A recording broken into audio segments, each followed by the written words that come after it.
मी आज खूप खुश आहे. त्याचं कारण पण तेवढंच खास आहे, कारण मी आज 6 महिन्यानंतर छत्रपती संभाजीनगरला आलेले. छत्रपती संभाजीनगर म्हणजेच माझं माहेर. तर तुम्हाला दिसतच असेल, हे मी तर माझ्या आईसोबत गप्पा मारत बसलेले. रात्री बसलो होतो चाकणवरनं छत्रपती संभाजीनगरला येण्यासाठी आणि सकाळी 6 वाजता पोहोचलेलो आणि त्यानंतर सगळ्यांना सरप्राईजच दिलेलं, कारण अचानकच ठरलं होतं आमचं येण्याचं. आणि त्यानंतर मग आज जावयाची लाड पुरवण्यासाठी इकडे मम्मीने छान बेत केलेला होता. मटणाची भाजी बनवायची होती आणि तोपर्यंत मग मी लेकरांना खाऊ घालत होते. इकडे त्यांना आंबा कट करून दिला आणि त्यांना सगळ्यांना खाऊ घातलेला.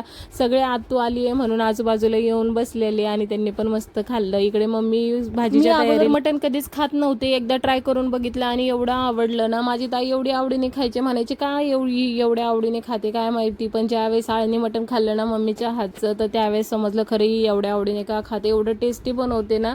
आणि ते मटण आणण्याची पण पद्धत असते व्यवस्थित, म्हणजे ते समजायला पाहिजे. पप्पा आता एवढ्या वर्षापासून खातात, त्यांना कोणता पार्ट घ्यायला पाहिजे हे सगळं माहिती आहे, त्यामुळे ते चांगलं आणतात आणि छान पण बनतं. माहेरी आली की एक वेगळं सुख असतं, गरम गरमच खायला भेटतं. इकडे मम्मीने मटण शिजलं की लगेचच मला आणून दिलेलं, कारण तिला माहिती आहे मला आळणी आवडतं. भाजीतलं सहसा मी खात नाही, पण मला हे असं आळणीच आवडतं. आणि मग लगेच मी पण त्याच्यावरती ताव मारला. आणि त्याचबरोबर तिने चिकनची भाजी केलेली होती अशी लसूण टाकून. मला म्हणत होती टेस्ट कर, म्हणलं नको आता मला मटणच खायचं आहे. मी तेच खाल्लं आणि मग तिने मस्त अशी भाजी पण बनवलेली. आणि आहोंना पण आजच जायचं होतं, त्यासाठी तयारी सुरू झाली होती. हे माझ्या ताईचे मुलं की यांना स्पेशली भेटण्यासाठी आलेले. इथेच जवळ एरिया आहे तिथे राहतात, तर समजलं म्हणून लगेचच ते पण आले भेटण्यासाठी. थोडंसं दूर राहते मी सगळ्यांपासून, त्याच्यामुळे कुणाचं एवढं येणं होत नाही. आणि आल्यावरती त्यांना पण जास्त अप्रूप वाटते आणि ते की यांचं तर भरपूरच लाड करत होते. काय करू आणि काय नको त्याला असं झालेलं, सगळे त्याच्यावरती तुटूनच पडले होते. आणि त्याला पण किती बरं वाटतं बघा ना.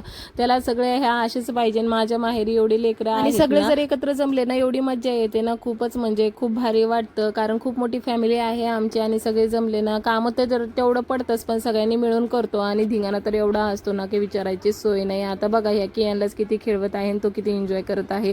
आता स्वयंपाक करून झाला, मग मम्मीला मदत म्हणून भांडी घासायला घेतलेली. मी घासत होते तर लगेच भूमी बसली धुवू लागण्यासाठी. भूमी ही माझी भावाची मुलगी, तिने मला मदत केली. आणि इकडे आहोंना जायचं होतं, स्वयंपाक करून झालेला. म्हणलं चला आता त्याला जेवायला पण वाढून देऊ. भैयाने पोह्यांचा नाश्ता केलेला होता, त्याच्यामुळे तो काही जेवण ते झालं आणि त्यांनी थोडा आराम केला. त्यानंतर भैया त्यांना गेला गाडीमध्ये बसून देण्यासाठी. त्यांच्या गाडीचा टायमिंग होतं 12 वाजता. मग त्यासाठी एवढ्या उन्हामध्ये निघाले ते जाण्यासाठी की यांना घरामध्ये नेलं होतं, कारण तो जर मागे लागला ना मग काय बघायचंच काम नाही, कारण ते नसणार आणि मी त्याला कसं सांभाळणार. मग सगळं आवरलं, आराम वगैरे केला. झोपून जरी आलेलो असलो ना, झोप मात्र काही होत नाही, कारण आपलं घर बदललेलं असतं, जागा बदललेली असते आणि ट्रॅव्हलिंगमध्ये अजिबातच झोप होत नाही. त्यामुळे झोप ते काढली. आणि भैया म्हणला लेकरांना काही कपडे घेतलेले नाहीये, तर चल आपण जाऊन त्यांच्यासाठी शॉपिंग करून येऊया.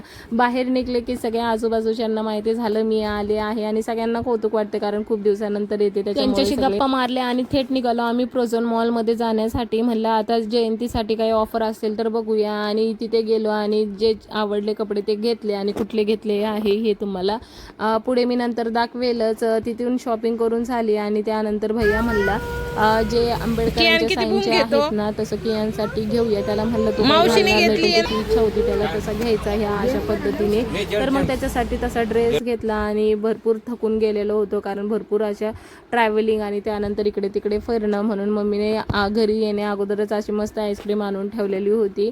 आणि मग काय आम्ही सगळे मस्त त्या आईस्क्रीम किती ठरवलं ना आपल्या मुलांना गोड वस्तू बसणं लांब ठेवणार, ते तेवढं जवळ येऊन आणखीन खातात. आता मी खाताना बघून हा काय दम मारणार होता का, तो पण सुरू झाला. चला मग आजच्यासाठी